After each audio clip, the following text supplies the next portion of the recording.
Buenas tardes a todos nuestros seguidores, a todos nuestros suscriptores. Hoy les vamos a presentar un caso acerca de lo que es la viscosidad, pero en forma de una anécdota de un caso que tuvimos pues hace ya algo de tiempo. ¿Sí?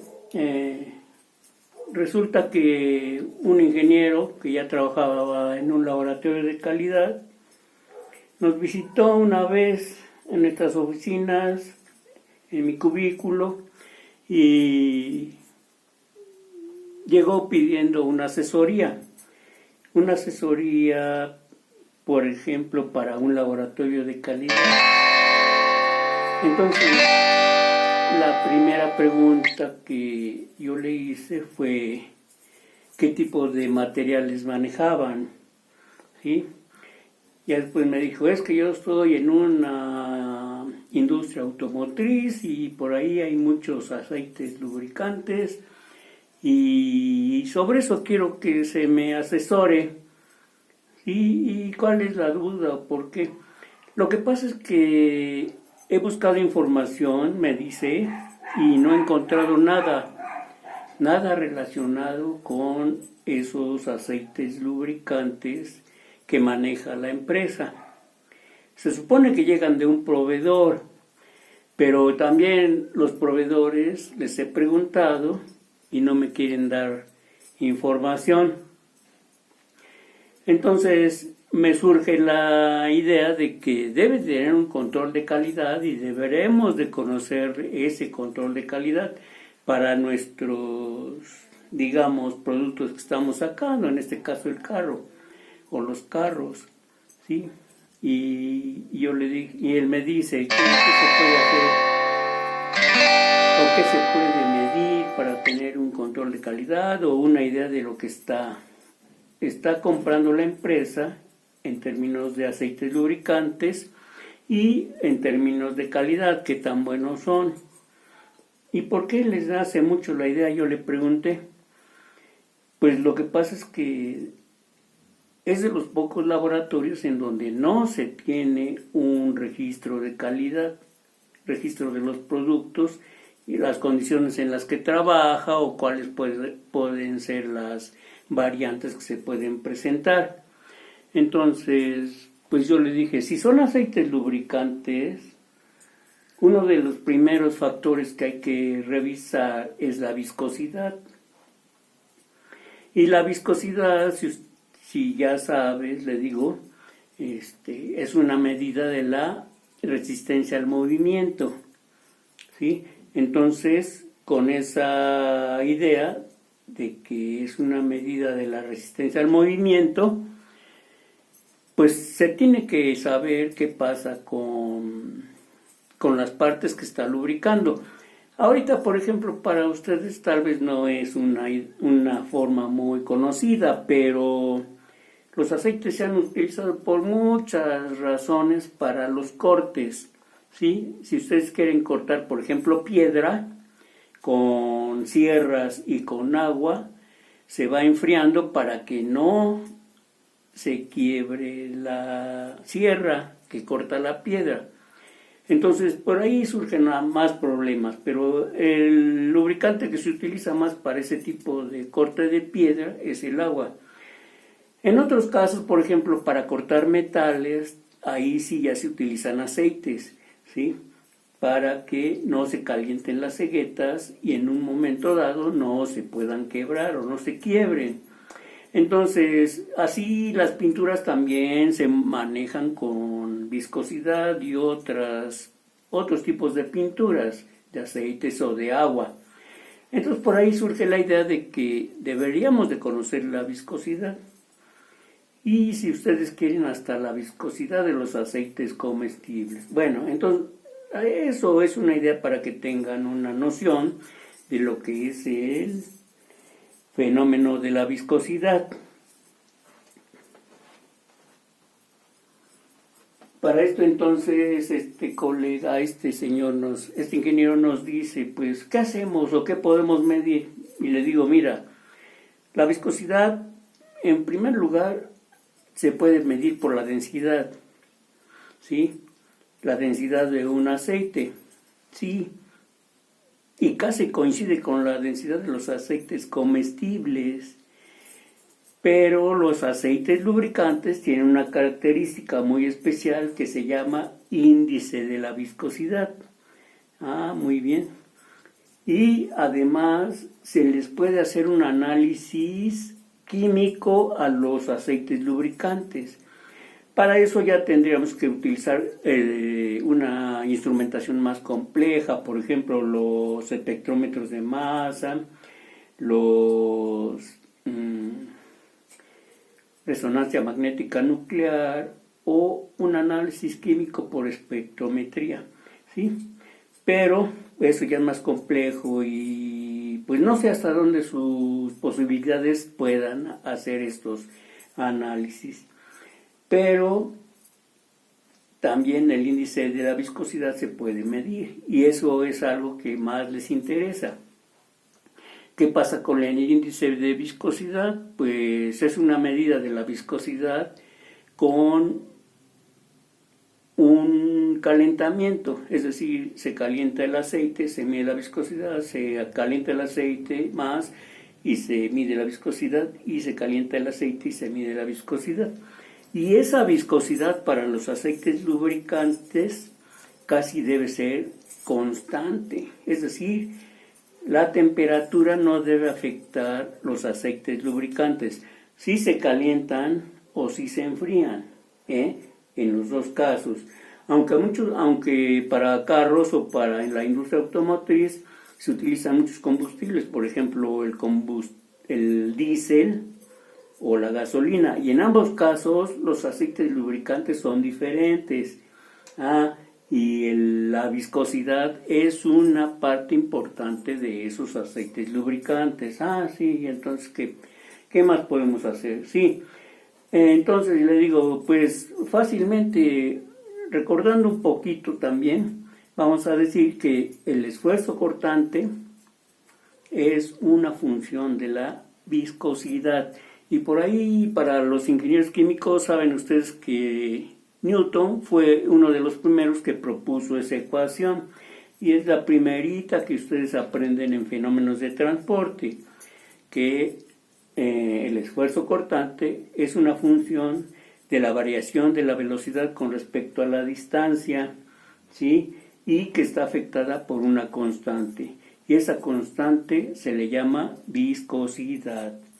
Entonces, ya de entrada vimos que es una medida de la resistencia al movimiento, ¿sí? Y otro factor que nos dice la resistencia al movimiento es el número de Reynolds. Acuérdense que el número de Reynolds dice la velocidad por la densidad por el diámetro del ducto sobre la viscosidad. Entre más pequeña sea la viscosidad, más grande es el número de Reynolds, flujo turbulento. Entre más grande sea la viscosidad, más pequeño es el número de Reynolds, flujo laminar. Entonces por ahí tiene que ver con el efecto que causa la viscosidad en los motores, sobre todo en el enfriamiento de los motores. Pues imagínense, si se queda, estacionada el aceite, pues se podría quemar, o si pasa muy rápido, pues se podría calentar el motor y no lo enfría. Entonces debe tener una viscosidad adecuada para que enfríe los motores, ¿sí? Entonces le dije a este ingeniero, pues tú dices la viscosidad, ¿cómo la medimos? Una forma más fácil.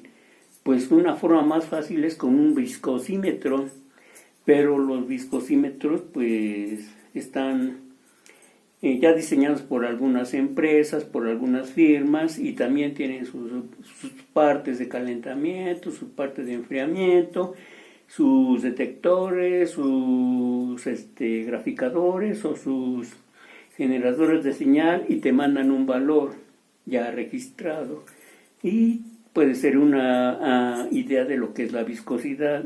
Y puede ser que ya te lo den directo en unidades de viscosidad, que son los poise o los centipoise. Acuérdense que es una medida de la viscosidad, el poise o el centipoise. Dice, no, pues esos equipos serían carísimos para medir la viscosidad. Propóngame usted un método más fácil y más rápido. Que yo diga, pues aquí se hace rápido y por lo tanto ya tengo una idea de lo que pasa con la viscosidad. Entonces yo le digo, mira, como se requiere la velocidad de un fluido a través de un ducto, ¿sí?, para medir la viscosidad, entonces le digo, podemos utilizar una pipeta graduada. Seguramente en el laboratorio ustedes ya han visto las pipetas graduadas, que se succiona un fluido con una perilla y se suelta y se descarga el fluido. Me dice, sí, pues no tengo, pero la puedo conseguir. Le digo, yo tengo una y la tengo adaptada, te la puedo mostrar y la podemos usar. Tráeme tus muestras. Bueno, no puedo traer las muestras porque está prohibido. Bueno, entonces te voy a hacer un ejemplo con con el agua, fácil, con el agua, succiono agua, suelto la perilla, baja el agua y medimos la distancia de una pipeta. El tiempo que tarda en pasar el agua por esa distancia es la velocidad. Pues sí, la velocidad. Y el diámetro que tiene la pipeta, pues es como si fuera el diámetro del ducto. Sí. Y con esos dos datos, el diámetro y la velocidad o la distancia, también ya con eso se aplica la ecuación de Hagen-Poiseuille, que por ahí también otra vez para los ingenieros químicos hay tarea. ¿Cuál es la ecuación de Hagen-Poiseuille para calcular la viscosidad? Bueno, ustedes la pueden ver. Pero en fin, con esos dos datos, la velocidad, la longitud y el diámetro de la pipeta, se puede calcular la viscosidad. Sí, entonces, la del agua, ¿cuál va a ser? Pues un centipoise, la del agua, ¿sí? Y fácilmente se puede medir, a la temperatura, se fija la temperatura, con un termómetro se succiona el agua, se deja caer por una pipeta y se obtienen los datos del tiempo y la longitud. Entonces vamos midiendo la velocidad en diferentes tiempos y con eso calculamos la viscosidad. Muy bien, con eso sí se puede hacer, pues es rápido, ¿sí? Se puede hacer y se hace rápido. Entonces le digo, pues podrías hacer eso. Y ya vio la muestra en el laboratorio, vi cómo se hizo, es muy fácil. Para todos los ingenieros químicos, esa es una forma muy fácil de medir la viscosidad. Y ya con otros colegas muy aparte, vimos otros índices, otras mediciones de viscosidad. Pero yo le digo, así es que con eso puedes medir la viscosidad. Muy bien. Entonces, él me dice, la otra que es la densidad, ¿cómo se mide la densidad? Entonces yo les digo, hay unos matracitos pequeñitos que les cabe 1 centímetro cúbico o 1 mililitro de fluido. Y ese mililitro de fluido te debe de dar cuando menos, si es para el agua, 1 gramo. 1 gramo por mililitro, no hay vuelta de hoja.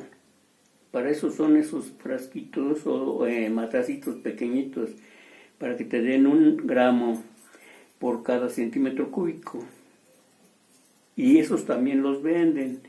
Los viscosímetros o los tubos para medir la viscosidad también los venden. Pero pues es cosa de que veas si lo puedes conseguir. Entonces me dice, pues voy a ver. Entonces en los dos casos se presentó a su fábrica, a su empresa y exigió que le dieran datos de la viscosidad de los aceites lubricantes que estaban vendiendo los proveedores. Y resulta que a la hora de medir, simplemente medir así rápido con una pipeta y una perilla y soltar el líquido lubricante, pues casi coincidía con la viscosidad del agua. Dice, ¿qué me están vendiendo estos señores? Casi es la viscosidad del agua. Pues me están vendiendo mucho, digamos, aceite muy ligerito, debe tener una cierta, digamos, resistencia o velocidad que parezca aceite, Sí, entonces dice, pues voy a reportar a mis jefes o a mis directores. El caso es que reporta que posiblemente los aceites lubricantes que están comprando son de muy baja calidad, ¿sí? Entonces dice, pues hay que llamar a los proveedores y hacerles algunas preguntas, ¿sí? Y resulta que se enojaron estos señores de los aceites lubricantes, que dicen que porque ya venía una firma, que venía de Estados Unidos y que no era necesario hacer unas pruebas de calidad porque ya estaba garantizada y hasta con marcas reconocidas y eso. Pues sí, no lo dudamos, pero queremos tener eso. Y resulta que empezó a armar este ingeniero que fue a ver el laboratorio para medir la viscosidad y ya se andaba consiguiendo otros viscosímetros supuestamente más elaborados, más diseñados para que pudieran dar el dato más exacto. Y era lo mismo, porque hay unos viscosímetros que hasta tienen un tubo inclinado para que rápidamente baje, pero es lo de menos. También medían la viscosidad. Entonces, lo peor es que cuando los proveedores se enteraron de que ya querían datos de sus fabricantes, se pusieron de malas porque ya iban a saber que no era de buena calidad. Tal vez ustedes nunca se han dado cuenta, pero ya que usen un aceite lubricante de baja calidad, rápidamente se va a poner negro, oscuro. Y hay muchos aceites que así pasa, se ponen rápidamente oscuros porque se queman o se llenan de tierra y entonces por ahí está la calidad de los aceites lubricantes. Para no seguir más grande este lío, entonces los proveedores intentaron destituir a este ingeniero del laboratorio de calidad y le ponían pretextos a los compradores de la empresa que si no lo quitaban de ese puesto entonces ya no les iban a surtir. Entonces ahí se genera otro problema por la viscosidad. Acuérdense que la viscosidad de los aceites es fundamental para los aceites lubricantes. Y tal vez ustedes no sepan, pero mucha gente se queja de los aceites lubricantes para carros. Entonces, ahí esta es nuestra anécdota que les queríamos platicar.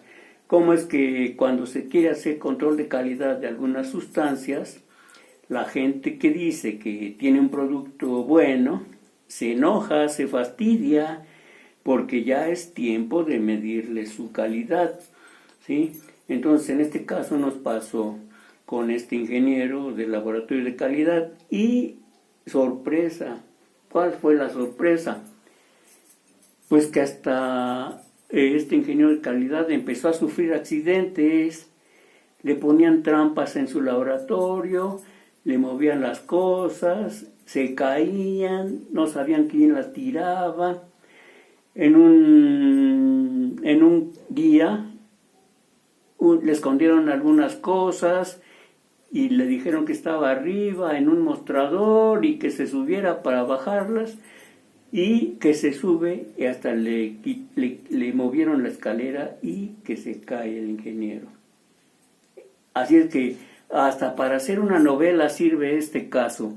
¿Por qué? Pues porque este ingeniero se lastimó, tuvo que salir herido y dejar un tiempo ese puesto de laboratorio de calidad.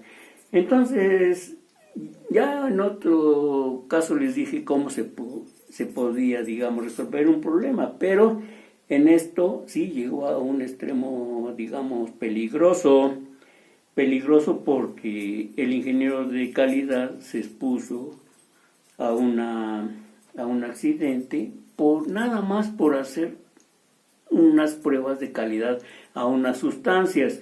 Entonces, ya después de que pasó su accidente y su reposición, o su mejora, me fue a ver y me contó toda la historia, y inclusive él quería llegar más lejos. Ahí sí quería llegar más lejos, sí estaba dispuesto a hacer denuncias de cierto personal, porque era su propio personal de su laboratorio el que le estaba haciendo esas jugadas, influenciados obviamente por los proveedores que querían que no estuvieran haciendo un control de calidad exacto.